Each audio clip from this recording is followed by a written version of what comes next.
París era una fiesta, y es que, aunque este sea el título de una novela de Hemingway, es totalmente cierto. A principios del siglo XX, París era un hervidero de filósofos, pintores, escritores y músicos dispuestos a cambiar las normas. Entre ellos se encontraban compositores como Debussy, Ravel o Satie, que iniciaron lo que actualmente se conoce como impresionismo musical. En este vídeo hablaremos sobre cómo el concierto para mano izquierda y orquesta de Ravel influyó en la música de Miles Davis, Bill Evans y Ahmad Jamal, y os voy a contar la relación que tuvo Stravinsky con el legendario saxofonista Charlie Parker. Pero antes de todo, ¿qué es el impresionismo?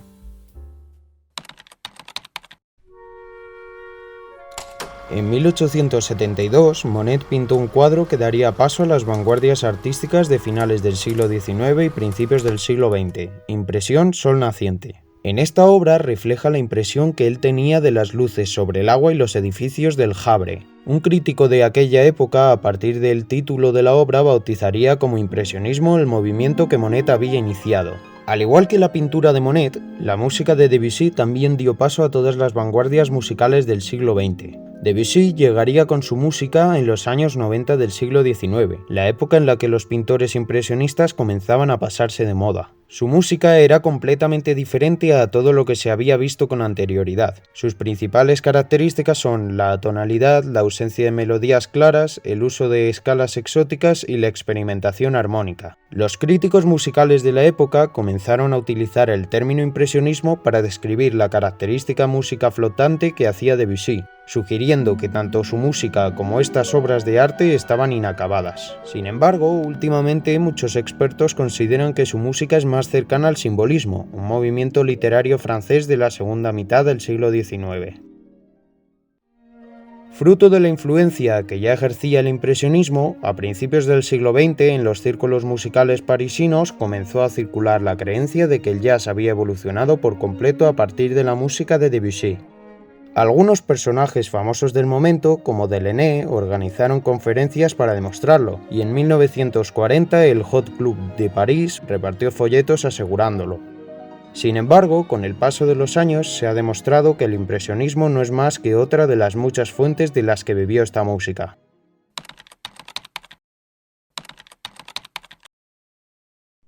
Entre las vanguardias musicales que se vieron influenciadas por el impresionismo a principios de siglo se encontraba el jazz.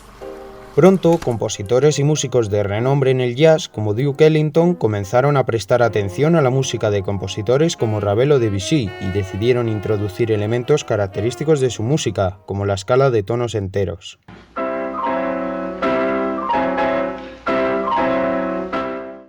Como su propio nombre indica, entre cada una de las notas de la escala hay un tono de separación. Es extraño encontrar una obra de Ravel o Debussy en la cual no se haga uso de esta escala, que se convirtió en uno de los elementos más característicos del impresionismo. En otros casos, la influencia de Debussy sobre Duke Ellington es más que clara, especialmente en su forma de tocar el piano.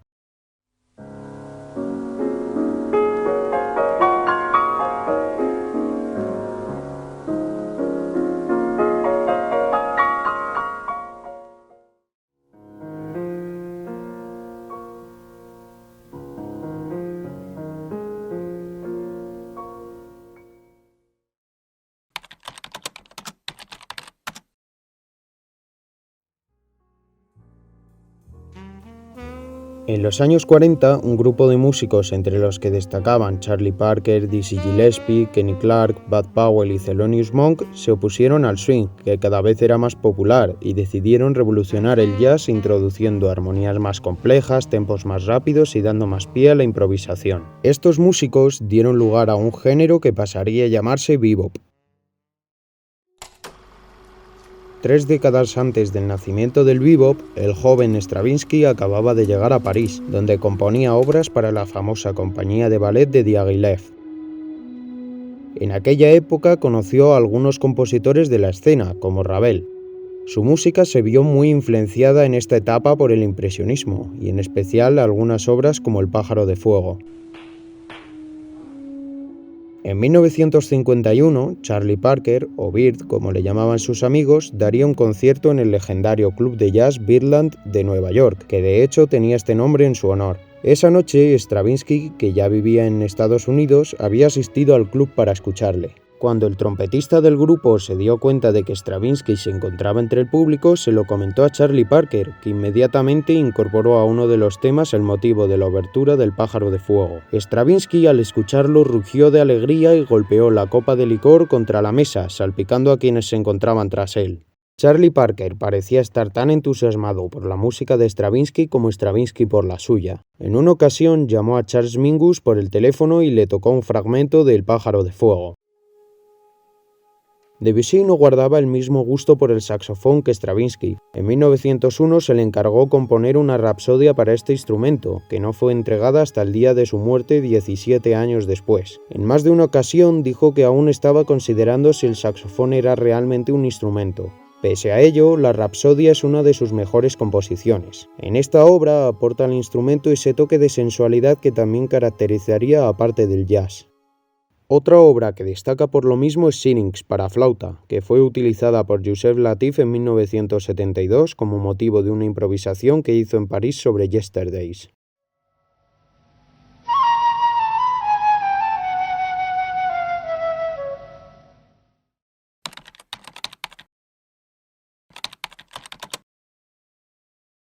Debussy mantuvo una importante relación de amistad con Satie, uno de los personajes más carismáticos e interesantes de la historia de la música, que, al igual que su amigo, introdujo en su música elementos del ragtime y del cakewalk, las raíces del jazz.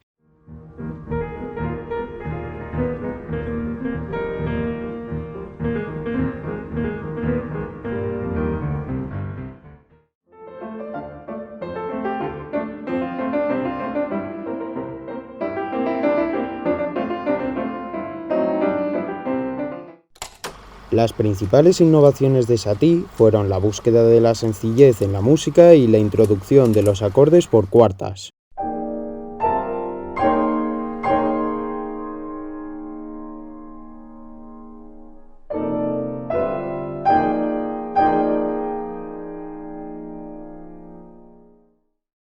A partir de entonces, los acordes por cuartas pasarían a formar parte del vocabulario musical de compositores como Béla Bartók, Scriabin o Ravel. Los compositores y músicos de jazz no se quedarían atrás, por lo que podemos observar el uso de estos acordes en algunos de los temas más famosos de la historia del género.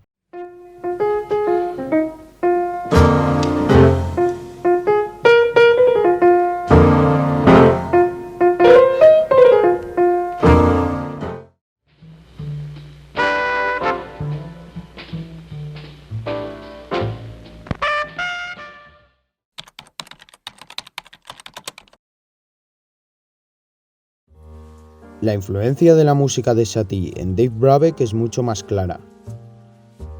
A finales de los años 40 recibió clases de Darius Milhaud, que había formado junto con otros 5 músicos, Jean Cocteau y Satie, el grupo de los 6. Durante los años 20, en París se puso de moda el jazz, por lo que muchos de estos compositores comenzaron a hacer uso de elementos característicos de esta música. De todos ellos, el que más destacó fue Milhaud, que solía frecuentar los locales de jazz de París y visitó en más de una ocasión Estados Unidos para absorber este tipo de música. Allí debió conocer a Dave Brubeck, que por aquel entonces estaba pensando en dejar el jazz para componer música más cercana a la que Milhaud hacía. He was wonderful to me because I wanted to give up jazz and become a composer. And he said, don't give up jazz. What you could do, he'd say, I wish I could do what you can do. I'd say, no, don't say that. La música de Dave Brubeck se vio muy influenciada por la de Satie, especialmente en el uso de acordes, el espacio y el ritmo.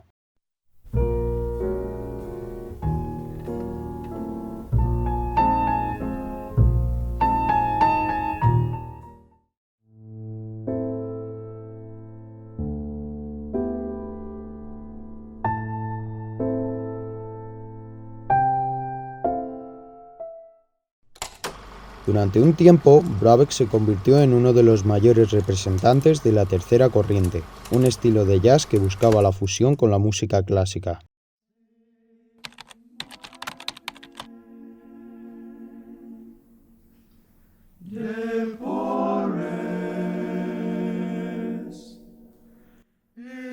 La influencia de la música coral religiosa es innegable, tanto en las obras musicales impresionistas como en el jazz. El jazz bebe mucho del gospel y la música religiosa afroamericana.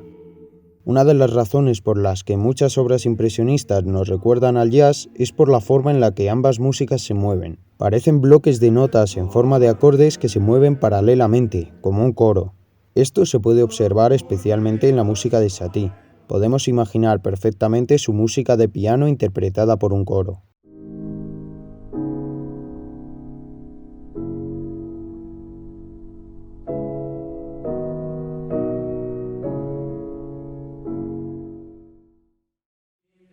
A finales del siglo XIX apareció en París una escuela de músicos que buscaba la innovación cromática. Estos músicos se centraron en el estudio de los cantos gregoriano-carolingios del siglo XI que se acababan de descubrir en la abadía de Solesmes, en Francia, y de la música sacra de la Edad Moderna. Como consecuencia de estos trabajos, se comenzó a hacer uso en la música clásica de aquel entonces de modos antiguos, como el dórico.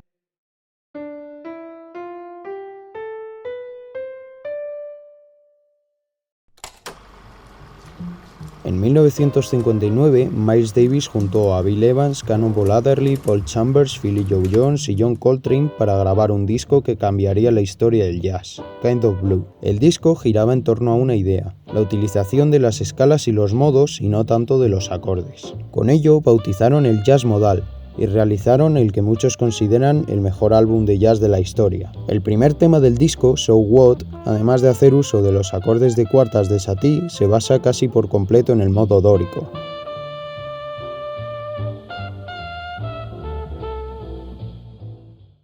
En su autobiografía, Miles asegura que a la hora de grabar Kind of Blue, el pianista Bill Evans lo introdujo en la obra de algunos compositores clásicos, como Ravel, haciendo especial mención a su famoso concierto para mano izquierda y orquesta. La influencia del jazz en la obra de Ravel y viceversa es más que evidente.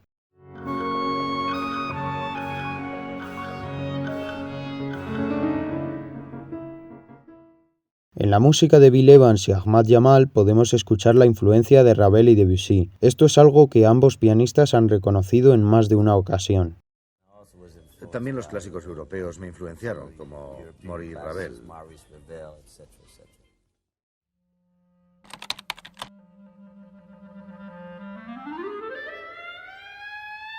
Uno de los encuentros más importantes que mantuvo Ravel fue con Gershwin, uno de los compositores estadounidenses más importantes del pasado siglo.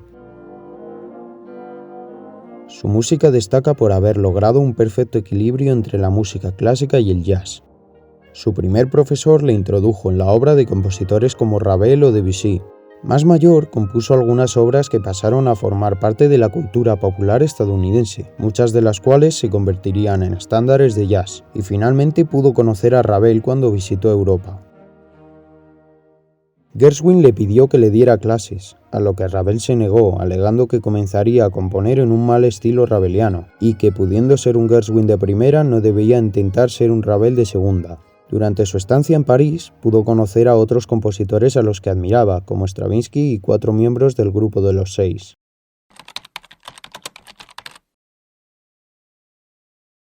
En 1889, Debussy y Satie visitaron la Exposición Universal de París, donde observaron un conjunto de músicos de gamelán. Las agrupaciones de gamelán son típicas de Indonesia y específicamente de las islas de Java y Bali. Debussy estudió con dedicación el uso que hacían estos conjuntos del ritmo y del timbre, cambiando por completo su percepción de la música. A partir de entonces comenzó a introducir en su obra elementos propios de la música oriental, como escalas pentatónicas y en el piano sonidos percusivos que recuerdan a los producidos en la música de gamelán.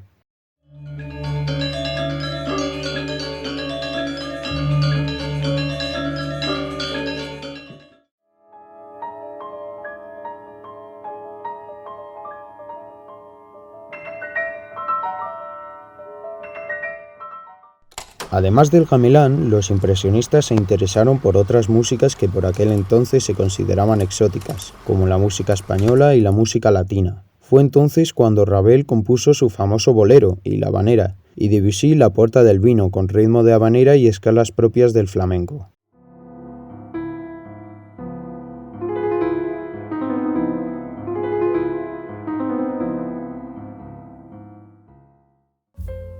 Los músicos de jazz se interesaron especialmente asimismo por la música oriental, la música española y la latina. El boom de estas fusiones surgiría en los años 60 y 70, con el auge de la bossa nova, el latin jazz y la influencia de la música india y oriental en general. Algunos músicos como John Coltrane o Yusef Lateef, así como los intérpretes de jazz espiritual, experimentaron con instrumentos, escalas y ritmos de la música hindú y otras músicas orientales. También fue especialmente influyente en esa época la música española, dando lugar a álbumes como Sketches of Spain de Miles Davis. Espero que este mini documental os haya gustado. Tengo un par de vídeos pensados que pueden ser muy interesantes, por lo que debéis estar atentos al canal si queréis verlos. Muchas gracias y hasta la próxima.